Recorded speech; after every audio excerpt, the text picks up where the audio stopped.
আন্তর্জাতিক বাংলা সংবাদে সবাইকে স্বাগত। সুপ্রিয় দর্শক শ্রোতা, পৃথিবীতে চলমান রয়েছে তৃতীয় বিশ্বযুদ্ধের আনাগোনা জানিয়ে দেব আমাদের হাতে থাকা সর্বশেষ আন্তর্জাতিক আপডেট বাংলা সংবাদ। শুরুতেই থাকছে সংবাদ শিরোনাম, এরপর জানাবো বিস্তারিত। গাজায় সেনা রাখার ঘোষণা দিলেন ইসরায়েলের প্রতিরক্ষা মন্ত্রী। আরো জানিয়ে দেব ইসরায়েলের তেল আবিব হাইফা শহর ঘুরে দিবে ইরান। আরো থাকছে গাজায় ইসরায়েল হামলার বিরুদ্ধে পাকিস্তান জুড়ে ভয়াবহ বিক্ষোভ, মুসলিম রাষ্ট্রগুলো হস্তক্ষেপের আহ্বান। ইরানের পরমাণু স্থাপনায় হামলার পরিকল্পনা ছিল ইসরায়েলের। গাজা পরিদর্শন, নেতানিয়াহু হামাস নির্মূলের হুঁশিয়ারি। ইসরায়েল গাজার যুদ্ধবিরতি চুক্তি মানেনি, স্বীকার করল মধ্যস্থতাকারী কাতার। মার্কিন জাহাজে আবার হুতিদের ভয়াবহ হামলা।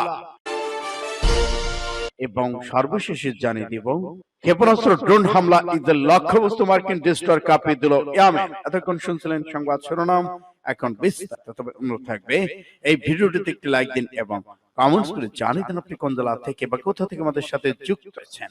ইসরায়েল ফিলিস্তিন ইরান যুদ্ধের আপডেট সংবাদ হাতে পেতে চ্যানেলটি সাবস্ক্রাইব করুন এবং আমাদের সঙ্গে থাকুন। গাজায় সেনা রাখার ঘোষণা দিলেন ইসরায়েলের প্রতিরক্ষা মন্ত্রী।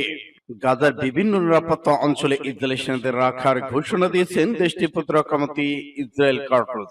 যুদ্ধ শেষ হওয়ার পরও নিরাপত্তা অঞ্চল বাফার জন্য এসব ইসরায়েলি সেনা যে কোনো অস্থায়ী বা স্থায়ী পরিস্থিতিতে দেশটির মানুষকে সুরক্ষা দেবে। বুধবার এসব কথা জানান তিনি। ইসরায়েল কার্টজ বলেছেন 3 সপ্তাহ আগে গাজায় নতুন করে অভিযান শুরু পর থেকে ফিলিস্তিনদের 10% ভূখণ্ড ইসরায়েল দখল নিয়েছে। এবার অতীতের মতো হবে না। যেসব এলাকা পরিষ্কার সেই সব এলাকা থেকে ফিলিস্তিনদের তাড়ানো হয়েছে এবং দখল করা হয়েছে ইসরায়েলি প্রতিরক্ষা বাহিনী আইডিএফ। এসব এলাকা ছাড়ছে না। খবর বিবিসি। গাজার যে কোনো অভাবী অস্থায়ী পরিস্থিতিতে আইডিএফ এর শত্রু এবং ইসরায়েলি সম্প্রদায়ের মধ্যে বাফার হিসেবে নিরাপত্তা অঞ্চলে থাকবে। লেবানন, সিরিয়া ক্ষেত্রে একই কথা প্রযোজ্য। কার্টজ আরো বলেছেন, ইসরায়েল নীতি হলো সর্বোচ্চ অগ্রাধিকার দিয়ে সব জিম্মির মুক্তির জন্য সর্বাত্মক প্রচেষ্টা করা এবং পরবর্তীতে হামাসকে পরাজিত করার জন্য একটি সেতুর নির্মাণ করা। কিন্তু হামাস আবার জোর দিয়ে বলেছে যে কোন স্থায়ী যুদ্ধবিরতির জন্য ইসরায়েল সেনাদের গাজা থেকে প্রত্যাহার করতে হবে। বুধবার হামাস বলছে যুদ্ধ বন্ধ, ইসরায়েলি সেনাদের সম্পূর্ণ প্রত্যাহার, অবরোধ তুলে না এবং পুনর্গঠন করার জন্য প্রকৃত নিশ্চয়তা না থাকলে যে কোনো যুদ্ধবিরতি একটি রাজনৈতিক ফাঁদে পরিণত হবে। Israel the hostages and missing family forum কার্টজের পরিকল্পনাকে উদ্দেশ্য কল্পনা বলে মন্তব্য করে। ফর্মটি মনে করে একটি স্পষ্ট বাস্তব সমাধান রয়েছে, তা হলো একটি চুক্তির মাধ্যমে এক ধাপে সব জিম্মিকে মুক্তি দেওয়া এবং এর জন্য প্রয়োজন হলো যুদ্ধ শেষ করা। ইসরায়েলের তেল আবিব হাইফা ঘুরিয়ে দেব ইরান। ইরানের একজন শীর্ষ সামরিক কর্মকর্তা ব্রিগেডিয়ার জেনারেল আবুল ফজল শেকারচি বলেছেন, ইসরায়েল যদি তাদের উপর হামলা চালায় তাহলে তেল আবিব এবং হাইফা শহর ঘুরিয়ে দেবে ইরান। ইরানের পরমাণু সক্ষমতা রুখতে পরিকল্পনা সাজানো হচ্ছে বলে ইসরায়েল সেনাবাহিনীর চিফ অফ স্টাফ আভিজ কোচাভি বক্তব্য দেওয়ার একদিন পরে মন্তব্য করলেন জেনারেল শেকারচি। খবর আল আরাবিয়া। ইরানি সামরিক বাহিনী মুখপাত্র জেনারেল শেকারচির পদে আধা সামরিক ফার্স নিউজ এজেন্সি জানিয়েছে, ইসরায়েল যদি ইসলাম প্রজাতন্ত্রের বিরুদ্ধে কোনো ছোট ভুল করে ফেলে তবে তারা ইরানের যেসব ঘাঁটি থেকে হামলা করবে আমরা সেখানে ক্ষেপণাস্ত্র হামলা করব। এছাড়া দ্রুত সম্ভব হাইফা তেল আবিবকে মাটির সঙ্গে মিশিয়ে দেওয়া হবে। জেনারেল শেকারচি বলেছেন, ইরানের সামরিক কর্মকর্তা সম্পর্কে ইসরায়েলের কোনো ধারণা নেই। এই অঞ্চলে ক্যান্সার টিউমার ইসরায়েল অবশ্যই পতন হবে, কারণ তারা মুসলিমদের অনেক ক্ষতি সাধন। এর আগে মঙ্গলবার ইসরায়েলি সেনাপ্রধান বলেছেন, ইরানের বিরুদ্ধে নিজেদের হামলার পরিকল্পনা নতুন করে সাজানো হচ্ছে। একই সঙ্গে যুক্তরাষ্ট্র যদি 2015 সালে পরমাণু চুক্তিতে ফিরে আসে তবে তা ভুল হবে বলেও মন্তব্য করেছেন। গাজায় ইসরায়েলি হামলার বিরুদ্ধে পাকিস্তান জুড়ে বিক্ষোভ, মুসলিম রাষ্ট্রগুলো হস্তক্ষেপের আহ্বান। গাজায় ইসরায়েলি বিমান হামলার বিরুদ্ধে প্রতিবাদ জানিয়ে পাকিস্তানের বিভিন্ন শহরে শুক্রবার হাজার হাজার মানুষ রাস্তায় নেমে আসে।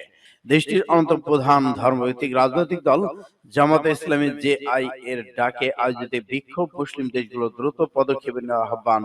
2023 সালে অক্টোবরে গাজায় ইসরায়েলি আগ্রাসন শুরু হওয়ার পর সহিংসতার তীব্র আকার ধারণ করেছে। যুদ্ধবিরতির জন্য আন্তর্জাতিক চেষ্টা ব্যর্থ হয়েছে।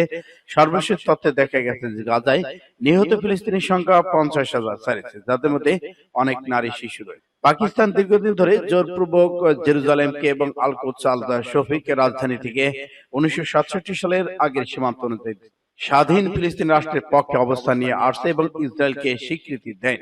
লাহোর একটি বিশাল সমাবেশে জামাতে ইসলামী আমির হাফিজ নাইমুর রহমান বলেন, এই দখলদার ভূখণ্ড মুক্ত করা প্রতিটি মুসলমানের দায়িত্ব। ব্যক্তিগতভাবে পথ বন্ধ থাকলে এই মুসলিম দায়িত্ব শাসকদের উপর তাদের সেনাবাহিনী।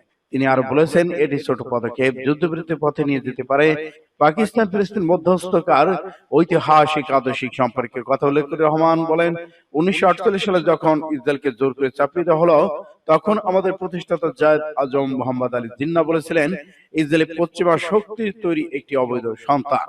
তিনি স্মরণ করে দেন পাকিস্তানের জাতীয় কবি ও দার্শনিক ডক্টর মোহাম্মদ ইকবাল 1931 সালে ফিলিস্তিনে একটি সম্মেলনে অংশ নিয়েছিলেন, যা ফিলিস্তিনদের প্রতি পাকিস্তানের অঙ্গীকারের ভিত্তি হিসেবে কাজ করে। আমাদের রাষ্ট্রীয় নীতিতে বলা হয়েছে, আমরা ইসরায়েলকে কখনো স্বীকৃতি দেব না। যদি কেউ গোপনে দুই রাষ্ট্র সমাধানের পক্ষে কথা বলেন কিংবা ইসরায়েলের পক্ষে অবস্থান নেন, তাহলে আমরা স্পষ্ট করে দিতে চাই, একটাই রাষ্ট্র আছে, সেটা হলো ফিলিস্তিন, এবং সেটা বর্তমান দখলদারি। সূত্র, ইরানের পরমাণু স্থাপনায় হামলার পরিকল্পনা ছিল ইসরায়েলের। ইরানের পরমাণু স্থাপনায় ইসরায়েলে হামলার পরিকল্পনা আটকে দিয়েছে মার্কিন প্রেসিডেন্ট ডোনাল্ড ট্রাম্প। এর পরিবর্তে তিনি একটি চুক্তির মাধ্যমে ইরানের পারমাণবিক কর্মসূচি কার্যক্রম সীমিত করার পথে হাঁটার সিদ্ধান্ত নেন। হোয়াইট হাউসের কর্মকর্তা সংশ্লিষ্ট বরাতে এক প্রতিবেদনের তথ্য জানিয়েছেন নিউ ইয়র্কার টাইমসে বুধবার। সংবাদ মাধ্যমটি প্রতিবেদন বলা হয়, ইসরায়েল মে মাসে ইরানে পরমাণু স্থাপনার উপর হামলার পরিকল্পনা করেছিল। তাদের লক্ষ্য ছিল ইরানের পারমাণবিক অস্ত্র তৈরির সক্ষমতা 1 বছর বা তার বেশি সময়ের জন্য পিছিয়ে দেওয়া। ইরানের পাল্টা হামলা থেকে ইসরায়েলকে রক্ষা করা এবং তেহরান সফলভাবে হামলার জন্য যুক্তরাষ্ট্রের সহায়তার প্রয়োজন তেল আবিব।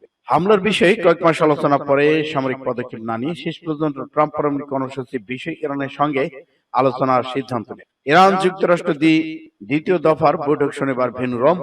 ইরান যুক্তরাষ্ট্র পরবর্তী বৈঠক ইতালির রোমে অনুষ্ঠিত হয়। আলোচনা স্থান নিয়ে প্রাথমিক বিভ্রান্তের পর বুধবার ইরান এই তথ্য নিশ্চিত করেছেন। ইরানের রাষ্ট্রীয় টেলিভিশন এই ঘোষণা ওঠানো হয়েছে। তথ্যটি ঘোষণা আরো জানানো হয়, শনিবার অনুষ্ঠিত হবে বৈঠক।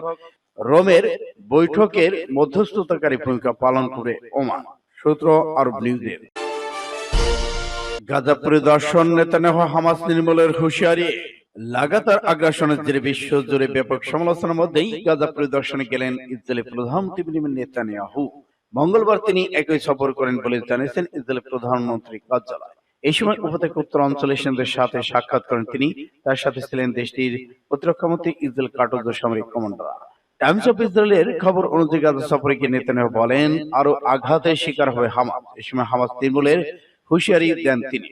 ইসরায়েল ধ্বংস চেয়ে ইরানের সর্বোচ্চ নেতা আয়াতুল্লাহ আলী খামেনি করা এক সোশ্যাল মিডিয়া পোস্টের কথা তখন উল্লেখ করে নেতানিয়াহু। খামেনি ইসরায়েলকে ধ্বংস করতে চান দাবি করে বলেন, তিনি ভবিষ্যৎ রক্ষার জন্য প্রস্তুত আছেন। 2023 সালে অক্টোবর থেকে গাজা টানারি সহিংসতা চালিয়ে যাচ্ছে ইসরায়েল। মাঝে চলতি বছরে 19 জানুয়ারি পতাকাটিকে যুদ্ধবিরতি শুরু হয়। 8ই মার্চ সে যুদ্ধবিরতি ভেঙে আবারও ব্যাপক হামলা শুরু করে ইসরায়েল বাহিনী। তখন থেকে গাজা বড় অংশ দখল করেছে তারা। হামলা থেকে প্রাণ বাঁচাতে আবারও বাড়িঘর ছেড়ে পালানো শুরু করেছে ফিলিস্তিনিরা। সূত্র, ফাস্ট টুডে। ইসরায়েল গাজার যুদ্ধবিরতি চুক্তি মানেনি, স্বীকার করল মধ্যস্থতাকারী কাতার। কাতারের আমির Sheikh Tamim bin Hamad Al Thani স্বীকার করেছেন, গত জানুয়ারিতে গাজার যুদ্ধবিরতি চুক্তি ইসরায়েল মেনে চলতে ব্যর্থ হয়েছেন। বৃহস্পতিবার মস্কোতে রুশিয়ার প্রেসিডেন্ট ভ্লাদিমির পুতিনের সঙ্গে সাক্ষাৎ করে তিনি একথাও জানান। আপনারা জানেন, আমরা কয়েক মাস আগে একটি চুক্তিতে পৌঁছেছিলাম, কিন্তু দুর্ভাগ্যবশত ইসরায়েল এই চুক্তি মেনে চলে।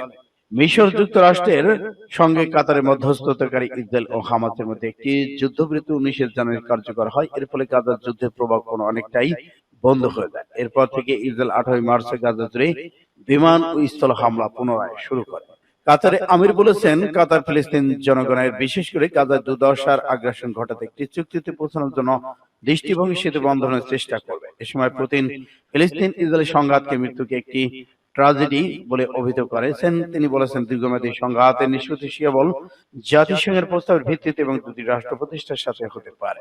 এদিকে গাজার স্বাস্থ্য মন্ত্রণালয় জানিয়েছে, ইসরায়েল নতুন আক্রমণ এখন পর্যন্ত গাজার কমপক্ষে 1461 জন নিহত হয়েছে। এই নিয়ে যুদ্ধ শুরু হওয়ার পর থেকে মোট মৃতের সংখ্যা 51,065 জন দাঁড়িয়েছে, যাদের বেশিরভাগই নারী এবং শিশু। সূত্র, ইত্তেফাক এসকে। মার্কিন জাহাজে আবারও হুতিদের হামলা। যুক্তরাষ্ট্রের আক্রমণেও থামছে না ইয়েমেনের হুতি গোষ্ঠীর হামলা।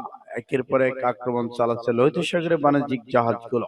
বৃহস্পতিবার হোয়াইট হাউসের সাংবাদিকদের দেওয়া এক সাক্ষাৎকারে যুক্তরাষ্ট্রের প্রেসিডেন্ট জো বাইডেন এ মন্তব্য করেছেন। এই সময় হুতিদের বিরুদ্ধে যুক্তরাষ্ট্রের আক্রমণ অব্যাহত থাকবে বলেও জানিয়েছেন তিনি। বলেন, যুক্তরাষ্ট্র আক্রমণ হুতিদের থামিয়ে দিচ্ছে না কিনা এই প্রশ্নের উত্তরে আমি বলবো না। আর আপনি যদি জানতে চান হুতিদের বিরুদ্ধে এই হামলা অব্যাহত থাকবে কিনা, তাহলে এই প্রশ্নের উত্তরে আমি বলবো হ্যাঁ। সেদিন রাতে যুক্তরাষ্ট্রের আরেকটি জাহাজে হামলা চালিয়েছে এই গোষ্ঠী। আল জাজিরা এপি সামাজিক যোগাযোগ মাধ্যমে পোস্ট এক বিবৃতিতে হুতিরা জানায় তাদের নৌবাহিনীর চেঞ্জার নামে মার্কিন যুক্তরাষ্ট্রের বিরুদ্ধে একটি টার্গেটিং অপারেশন চালাইছে। বেশ কয়েকটি নৌ ক্ষেপণাস্ত্র দিয়ে জাহাজ সরাসরি আঘাত করা হয়েছে বলেও জানিয়েছে তারা। মধ্যপ্রাচ্য নিযুক্ত মার্কিন সামরিক বাহিনী সেন্ট্রাল কমান্ডার জানিয়েছে হুতিরা বৃহস্পতিবার রাতে মার্কিন মালিকানাধীন গ্রিসে চলতি ট্যাঙ্কার মার্শাল দ্বীপ পতাকাবাহী এমভি এম রেঞ্জার দুটি জাহাজ বিধ্বংসী ক্ষেপণাস্ত্র নিক্ষেপ করেছে। সামাজিক যোগাযোগ মাধ্যম এক্সে মার্কিন কমান্ডো স্কোয়াড জাহাজের কাছাকাছি ক্ষেপণাস্ত্র নিক্ষেপ করার তথ্য প্রকাশ করে। সূত্র ইন্ডিয়া টুডে। ক্ষেপণাস্ত্র ড্রোন হামলা, ইসরায়েল লক্ষ্যবস্তু মার্কিন ডিস্ট্রয়ার কাঁপিয়ে দিল ইয়েমেন। মার্কিন যুক্তরাষ্ট্রের অবিরাম বোমাবর্ষণ সত্ত্বেও ফিলিস্তিনের প্রতি অটল সমর্থন তেল আবিবের কাছে ইসরায়েলি সামরিক লক্ষ্যবস্তু এবং দুটি মার্কিন ডিস্ট্রয়ার সফলভাবে ক্ষেপণাস্ত্র ড্রোন হামলা চালানোর দাবি করেছে ইয়েমেন বাহিনী। সোমবার প্রজেক্ট টেস্টেল এবং ড্রোন ব্যবহার করে একটি অভিযান চালানো হয় বলে বিবৃতিতে জানিয়েছেন ইয়েমেন সেনাবাহিনী। এতে আরো বলা হয়েছে ইয়েমেনি সশস্ত্র বাহিনী ইউএবি বাহিনীর অধিকৃত এলাকায় ইয়াফা ড্রোন ব্যবহার করে একটি সামরিক লক্ষ্যবস্তু ইসরায়েলকে লক্ষ্য করে অভিযান পরিচালনা করেছেন। এই অভিযানের লক্ষ্য সফল হয়। ইয়েমেনি বাহিনী এই অভিযান টিকে ফিলিস্তিন জনগণ তাদের যোদ্ধাদের বিজয় প্রকাশ এবং গাজার জনগণের বিরুদ্ধে কোনো হত্যা প্রতিক্রিয়া দেশটির বিরুদ্ধে আগ্রাসন প্রতিশোধ হিসেবে বর্ণনা করেছেন। দেশটির সেনাবাহিনী আরো বলে জানিয়েছেন, আমাদের দেশের বিরুদ্ধে চলমান মার্কিন আগ্রাসন আমাদের জনগণের বিরুদ্ধে অপরাধের জবাবে আমাদের সশস্ত্র বাহিনী লোহিত সাগর শত্রু জাহাজকে লক্ষ্যবস্তু করে চলেছে। আরো বলা হচ্ছে বেশ কয়েকটি ক্ষেপণাস্ত্র ড্রোন ব্যবহার করে নৌবাহিনী বিমান বাহিনী ইয়েমেনে একটি যৌথ সামরিক অভিযান পরিচালনা করছে এবং দুটি মার্কিন ডিস্ট্রয়ারকে লক্ষ্যবস্তু করছে। সূত্র বাস টুডে।